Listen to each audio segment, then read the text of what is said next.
راجستھان کی سرزمین پر اللہ سبحانہ و تعالیٰ سعود الدین اویسی کو عوام کے درمیان میں کھڑے ہو کر اگر بولنے کا موقع دیا تو پہلی مرتبہ میں فتح پور میں راجستھان میں آپ کے درمیان میں کھڑے ہو کر اپنی بات کو رکھ رہا ہوں۔ آپ کا بہت شکریہ۔ میں اپنے ذمہ داروں کا شکریہ ادا کرتا ہوں کہ آپ نے مجھے یہاں پر اپنی بات رکھنے کا موقع دیا۔ آپ تمام لوگ جانتے ہیں کہ راجستھان میں مجلس اتحاد المسلمین کی شروعات کی جا چکی ہے اور ہم نے اپنی جو کمیٹی بنائی اس کا کنوینر جمیل خان صاحب کو بنایا، جس میں ہمارے بہادر ایڈوکیٹ جاوید صاحب بھی ہیں۔ میری آپ تمام سے اپیل یہ ہے کہ آپ اپنی اس پارٹی کو مضبوط کریں۔ ہم کو آپ کی دعاؤں کی ضرورت ہے، ہم کو آپ کی سرپرستی کی ضرورت ہے، ہم کو آپ کی تائید کی ضرورت ہے۔ اس لیے میرے عزیز دوستوں اور بزرگوں، کیونکہ راجستھان میں ایک وکلپ نہیں تھا، یہاں پر ہمیشہ کانگریس اور بی جے پی کے درمیان میں ایک سطح کی کبڈی میچ کھیلی جاتی رہی ہے۔ اب انشاءاللہ تعالی ایک تیسری طاقت کے طور پر مجلس راجستھان میں ابھرے گی، اور مجھے یقین ہے کہ آپ کی تائید، آپ کی سرپرستی سے ضرور انشاءاللہ تعالی مجلس کا سفر کامیاب رہے گا، اور مجھے یقین ہے کہ یہاں پر انشاءاللہ تعالی مجلس ایک سیاسی طاقت بن کر راجستھان کے سرزمین میں ابھرے گی۔ میرے عزیز دوستوں اور بزرگوں، میں یہ بات اس لیے آپ سے عرض کر رہا ہوں کہ آج ہمارے وطن عزیز کی جو سیاست ہے، جو ماحول ہے، اس سے آپ تمام لوگ باخبر بھی ہیں اور اس کو آپ بخوبی جانتے بھی ہیں۔ اور آپ یہ بھی جانتے ہیں کہ جب پچھلے اسمبلی یا ویدھان سبھا کے چناؤ ہوئے تھے تو یہاں پر راجستھان کی جنتا نے کانگریس کو ووٹ دیا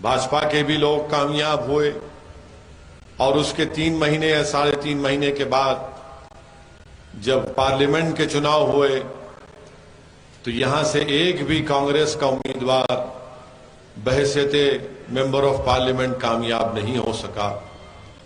میرے عزیز دوستوں اور بزرگوں، میری زندگی کا جو تجربہ ہے وہ بہت چھوٹا ہے، مگر میں نے جو اپنے بڑوں سے سنا ہے، اپنے بڑوں کے تجربوں کی بنیاد پر جو انہوں نے مجھے سکھایا ہے، اور جو میں نے اپنی سیاسی سفر میں جو ایک چھوٹا سا سفر رہا ہے ابھی تک، جو میں نے غلطیاں کر کے، ٹھوکریں کھا کر اور ذہین لوگوں کی رائے مشورے کو سن کر جو میں نے یہ سنا اور سمجھا، وہ یہ ہے کہ یاد رکھیے کہ جب تک آپ کے پاس اپنی ایک سیاسی آواز نہیں ہوگی، ہم اپنے مسائل کو حل نہیں کروا سکتے۔ آپ برسوں سے ہم لوگ ووٹ ڈالنے والے بن چکے ہیں، مگر ہم ووٹ لینے والے نہیں بنے ہیں۔ کوئی یہ کہے گا کہ اس کی مثال کیا ہے، یا پھر ہم کو سمجھاؤ۔ میرے عزیز دوستوں اور بزرگوں، یاد رکھیے، جب تک آپ اپنے ووٹ سے اپنے نمائندے کو کامیاب نہیں کریں گے، آپ سے انصاف نہیں ہوگا۔ جب تک آپ اپنے ووٹ سے اتحاد کی طاقت پر آپ اپنے نمائندے کو کامیاب نہیں کریں گے، ہم اپنے مسائل کو حل نہیں کروا سکیں گے۔ جب تک آپ اپنے ووٹ کی طاقت پر اپنے نمائندے کو کامیاب نہیں کریں گے، چاہے وہ چناؤ ویدھان سبھا کا ہو، پارلیمنٹ کا ہو، ضلع پریشد کا ہو یا لوکل باڈی کا ہو، یاد رکھیے ہم اپنی تکالیف کو دور نہیں کر پائیں گے۔ یہ اس لیے میں کہہ رہا ہوں کیونکہ جہاں کہیں بھی میں جاتا ہوں وہاں پر مسائل لوگ ہم کو بتاتے ہیں، ذمہ دار لوگ بتاتے ہیں، اور جب ہم ان مسائل کو دیکھتے ہیں اور جب عوام سے پوچھتے ہیں کہ یہ مسئلہ کیوں نہیں حل ہوا، تو جواب میں یہ آتا ہے کہ ہمارا ودھائک یا ہمارا سانسد یا ہمارا لیڈر جس کو ہم نے اپنے ووٹ سے منتخب کیا وہ ہماری تکالیف کو محسوس نہیں کرتا، وہ صرف چناؤ کے درمیان میں ہمارے پاس نظر آتا ہے، پھر 5 سال کے بعد دوبارہ ہمارے گلی کوچوں میں ہمارے گاؤں میں آ کر ہم سے ووٹ کی بھیک مانگتا ہے، اور پھر جب بھیک مانگتا ہے ہم سے یہ بھی کہتا ہے کہ دیکھو اگر مجھے ووٹ نہیں ڈالو گے تو بھاجپا جیت جائے گی۔ میرے عزیز دوستوں اور بزرگوں، ہماری زندگی کا مقصد صرف یہ نہیں ہے کہ ہم صرف ووٹ ڈالتے رہیں، اور جب ہم انصاف کا مطالبہ کریں، جب ہم سمان کی بات کریں، جب ہم حق کی بات کریں تو ہم سے یہ کہا دیا جاتا ہے کہ نہیں تم مسلمان ہو، تم سمان، عزت اور انصاف اور حق کی بات مت کرو، تمہارا کام صرف یہی ہے کہ تم ووٹ ڈال کر بھاجپا کو ہرا دو۔ میرے عزیز دوستوں اور بزرگوں، جس سرزمین سے میں آیا ہوں وہ حیدرآباد اور تلنگانہ ریاست ہے، وہاں پر بھی مجلس اتحاد المسلمین کے صرف 7 MLA ہیں، وہاں پر مسلمانوں کی آبادی قریب 65 لاکھ کے قریب ہے۔ میں آپ سے پوچھنا چاہ رہا ہوں، جب 7 ودھائک تلنگانہ میں آپ کی دعاؤں سے اور آپ کی اتحاد کی طاقت اور قوت کے بلبوتے پر کامیاب ہوتے ہیں، تو پھر وہاں پر تلنگانہ میں مجلس کی نمائندگی پر، مجلس کے ریپرزنٹیشن پر تلنگانہ کی حکومت نے آج سے 7 سال پہلے مسلم اقلیت کے لیے ایک ریزیڈنشل سکول کھولے، اور آج کی تاریخ میں 60,000 مسلمان بچے اور بچیاں 6ٹھی جماعت سے 12ویں جماعت تک، 6 سے 12 کلاس تک فری میں سکول میں پڑھتی ہیں۔ بچیوں کا الگ سکول ہے۔ میرے دوست سنو میری بات کو، میں تھالی مارنے کے لیے، داد حاصل کرنے کے لیے نہیں کہہ رہا ہوں، میں کوئی شاعر نہیں ہوں کہ کلام پڑھ کر تم سے واہ واہ حاصل کر رہا ہوں۔ میں آپ کے درمیان میں کھڑے ہو کر آپ کو یہ بتانے کی کوشش کر رہا ہوں کہ تلنگانہ میں 60,000 مسلم بچے اور بچیاں اسکول میں پڑھ رہی ہیں، فری میں پڑھ رہی ہیں۔ بچیوں کا علیحدہ سکول، اس میں ان کا علیحدہ ہاسٹل، بچوں کا الگ سکول اور علیحدہ ہاسٹل، ان کو وہاں پر کتابیں دی جاتی ہیں، پہننے کے لیے کپڑا دیا جاتا ہے، اور بہترین کھانے کا انتظام وہاں پر کیا گیا۔ بتائیے کیا مجلس کا کوئی MLA کبھی منتری بنا؟ جب تک میں زندہ رہوں گا مجلس کا کوئی MLA منتری نہیں بنے گا، نہ سنتری بنے گا، بلکہ وہ ایک لڑنے والا بنے گا اپنے حق کے لیے جو ہم نے کیا۔ بتائیے کیا راجستھان میں اتنی بڑی آبادی یہاں پر مسلم اقلیت کی ہے، کیوں نہیں کانگریس کی سرکار نے اس طرح کا انتظام کیا؟ کتنا بجٹ ہے یہاں پر؟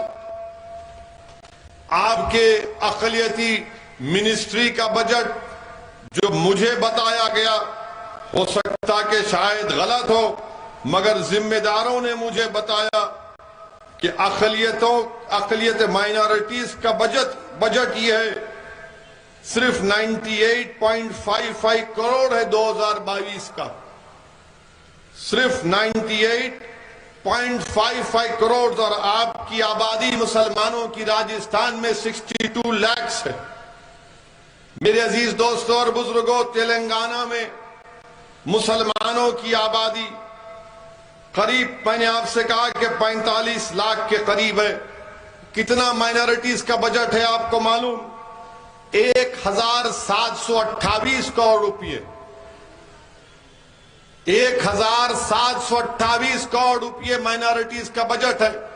ٹھیک ہے، اس سال تھوڑا سرکار نے پیسے کم دیے، مانے ریلیز نہیں ہوئے، میں مانتا ہوں اس بات کو، مگر یہ کون سا انصاف ہے کہ آپ یہاں پر صرف 98.55 کروڑ 62 لاکھ کی آبادی، اور تلنگانہ میں 44 لاکھ کی آبادی کے لیے 1728 کروڑ روپئے مائنورٹی کا بجٹ ہے۔ میں پوچھنا چاہتا ہوں میرے عزیز دوستوں اور بزرگوں، میں